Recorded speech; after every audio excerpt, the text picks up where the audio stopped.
dans cet esprit pour essayer d'aller au fond des choses. C'est-à-dire que le problème du mariage pour tous va bien au-delà d'un problème de tolérance et de droit qui est donné aux homosexuels. Je pense que c'est un problème de fond à l'intérieur de notre culture qui concerne la relation entre nature et société.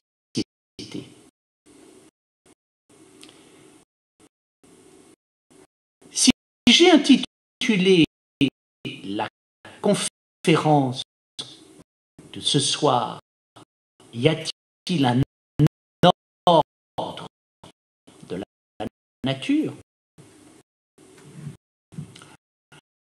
c'est parce que c'est l'enjeu de fond de cette affaire.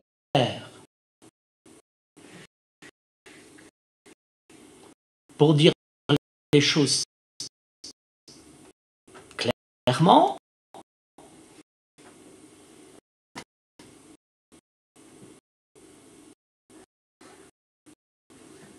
les adversaires du mariage pour tous dont je suis pensent qu'il y a un ordre naturel des choses. C'est pas un jugement moral.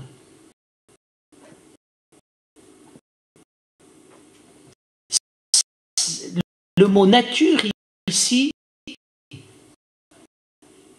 je le prends en termes techniques de données. Il y a des données de base.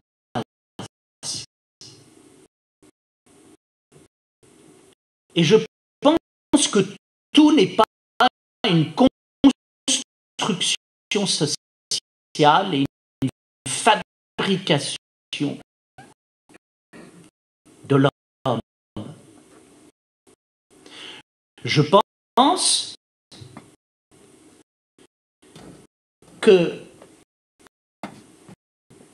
les données de base passent par le couple homme-femme et par le triangle père, mère, enfant. Je pense que c'est bien que ce soit comme ça. Et que ce n'est pas quelque chose qui aliène la liberté humaine.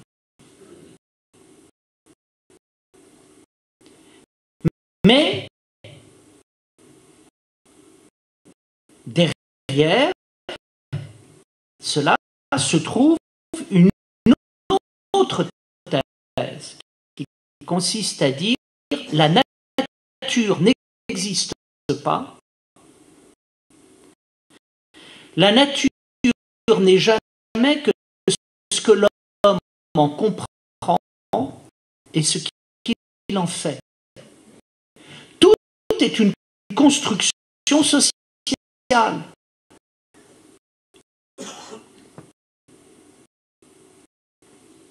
La société a inventé à un moment la différence sexuelle, homme-femme,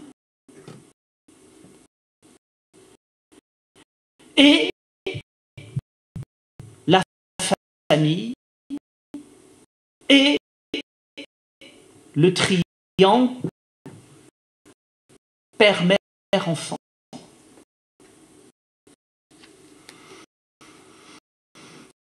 Et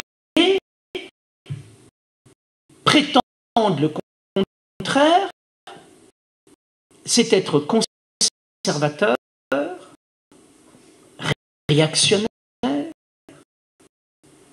ne pas voir la vérité en face.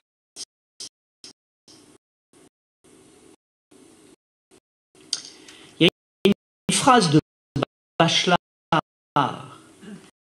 qui résume bien le propos de ce soir.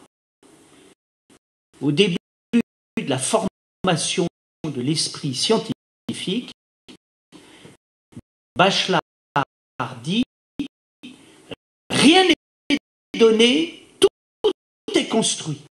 Et je pense que votre association et moi-même, nous pensons que si effectivement la famille a été travaillée culturellement et socialement, on ne peut pas dire qu'elle est une pure et simple invention culturelle. Il y a quand même des éléments matériels, des données qui sont incontournables et on ne peut pas en faire l'économie. Il est vrai également que dans ce contexte, les homosexuels ont été rejetés et ont souffert de mépris, d'opprobre. Donc il y a un premier point, c'est un problème social. C'est le poids d'une histoire.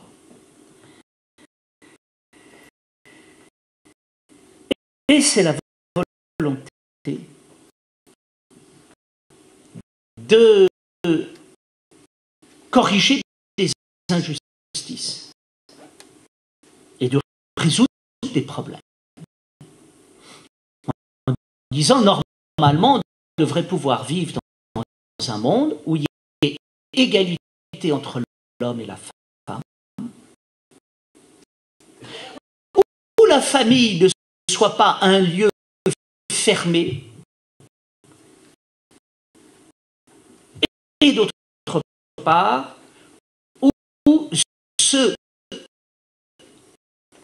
qui ont une sexualité différente puissent être reconnus comme des citoyens. Donc, ça explique le mariage pour tous. Derrière le mariage pour tous, il n'y a pas simplement une affaire de tolérance. Il y a une vision du monde. Il y a un engagement philosophique qui repose sur la relativisation. Attention à ne pas introduire de l'absolu à l'intérieur du couple homme-femme, à l'intérieur de la famille, de la relation à l'enfant, parce que vous risquez de figer les choses, d'oublier l'histoire, d'oublier la société, d'oublier les souffrances bêtise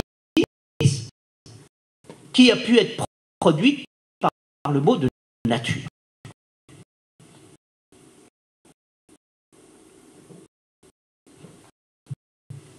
Alors,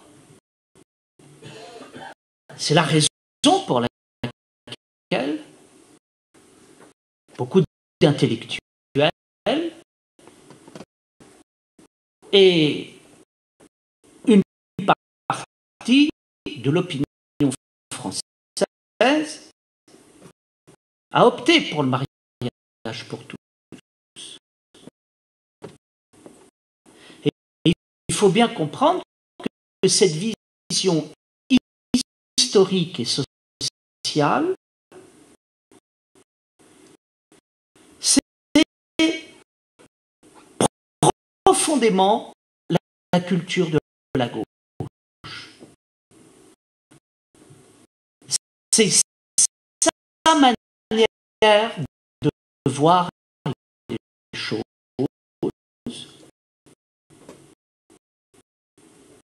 Et c'est la raison pour laquelle, en toute sincérité, un certain nombre de gens ont dit « Je suis pour le mariage pour tous parce que c'est ce qui me paraît faire le moins de mal possible dans la société. » Je crois que c'est vrai. Il y a cet aspect des choses. Mais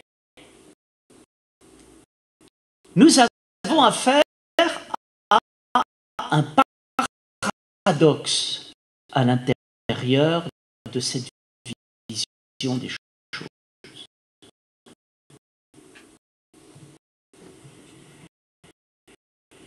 Qu'est-ce que je lui reproche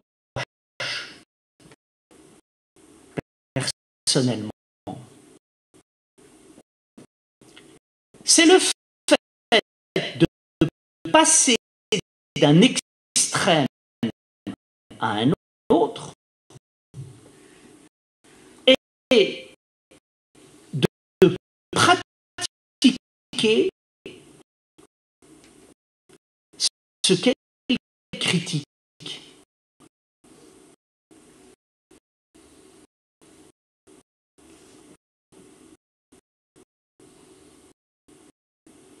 Que le couple, la famille ait été travaillé par la société et l'histoire, et qui ait eu une évolution de la famille, des inventions, des innovations.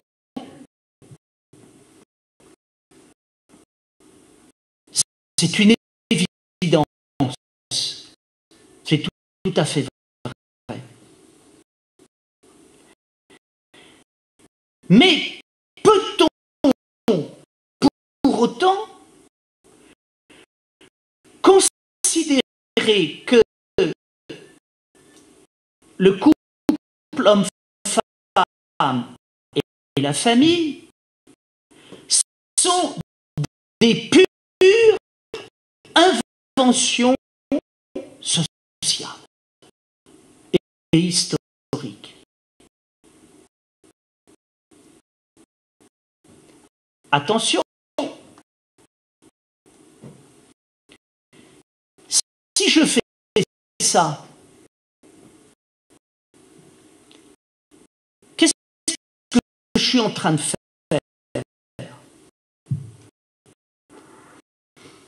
Je suis en train de dire que tout est social. que tout est historique, que tout est construit. Bachelard, rien n'est donné, tout est construit. Mais ça, c'est le fait de parler d'une autre manière de la nature. On a naturalisé la nature. Qu'est-ce qu'on fait? On naturalise l'histoire. On naturalise. C'est le gros problème qu'il y a dans notre monde et dans notre culture intellectuelle et politique. C'est le gros problème que l'on reproche à la gauche intellectuelle. C'est ce que Baudrillard appelait la gauche divine, qui a le monopole de la vérité.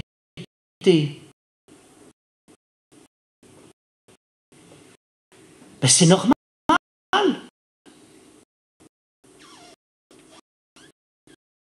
À partir du moment où on a une vision manichéenne des choses,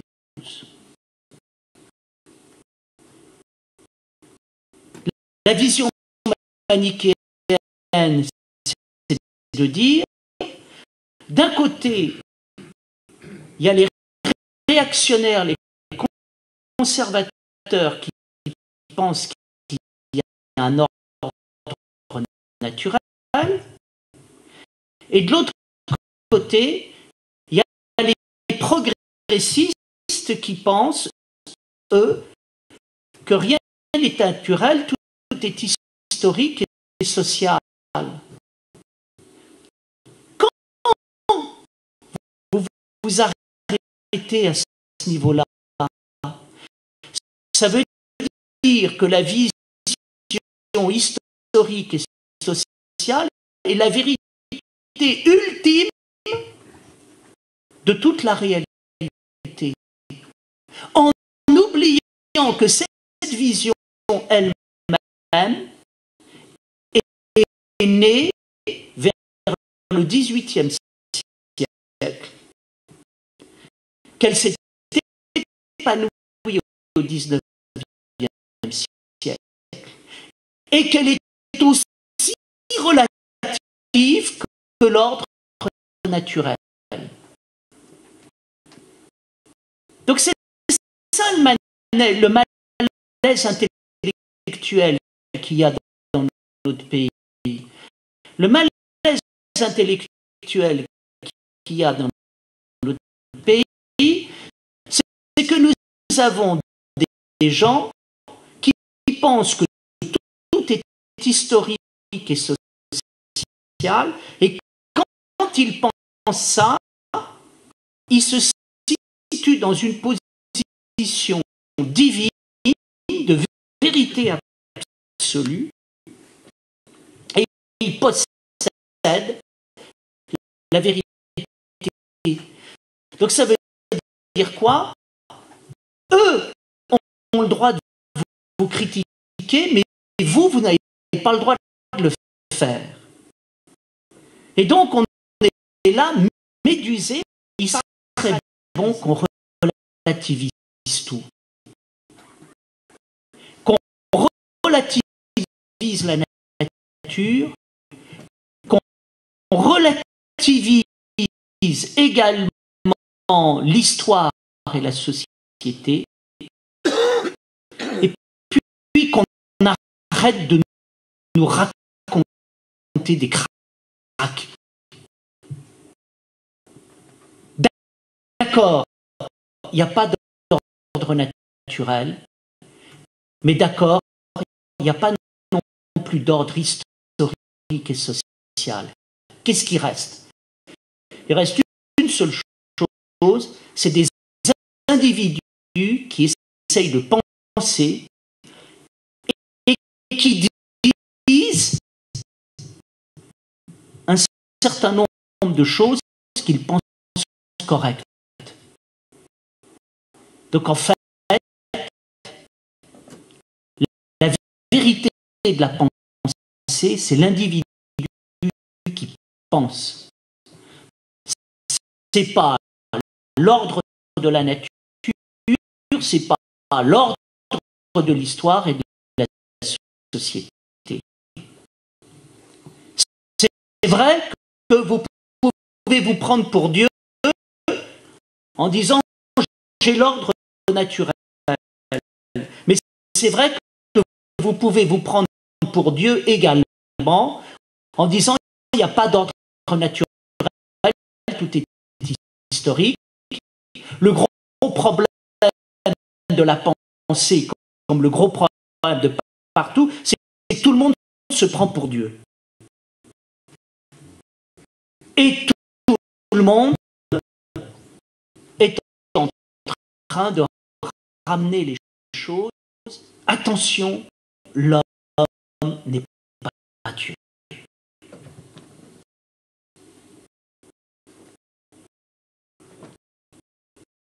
Attention à ne pas se prendre pour Dieu quand on dit que l'homme n'est pas Dieu, que Dieu n'existe pas. Nous vivons faute d'un sens des réalités, de la vérité, de la nature, du don, de ce que signifie la nature. Nous vivons dans un climat d'irrespect et de violence affreuse. Et donc, quand on dit il y a des données naturelles de la sexualité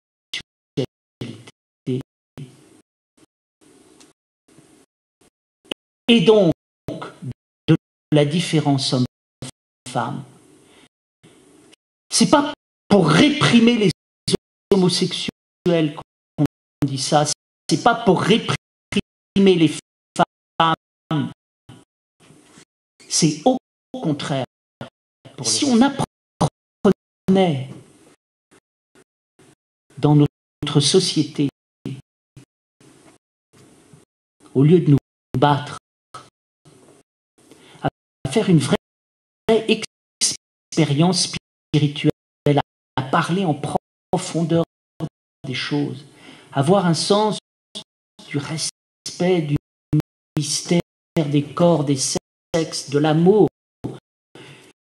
du rapport sexuel, de la pensée, serait magnifique, serait extraordinaire. Il n'y aurait pas de manifestation pour ou contre mariage. On ne serait pas obligé de passer par le droit, par le pouvoir politique. On vivrait une vraie société. Et je vais terminer par là. Quel est le fond du problème? Le fond du problème, c'est que l'ordre du monde, c'est l'ordre de la beauté. L'ordre du monde, c'est de l'ordre de l'extraordinaire. L'ordre du monde est un ordre divin du monde. C'est parce que nous avons oublié cet ordre divin du monde, qui est en même temps l'ordre divin de nous-mêmes, qui est en même temps la beauté de nous-mêmes, que nous trouvons les problèmes.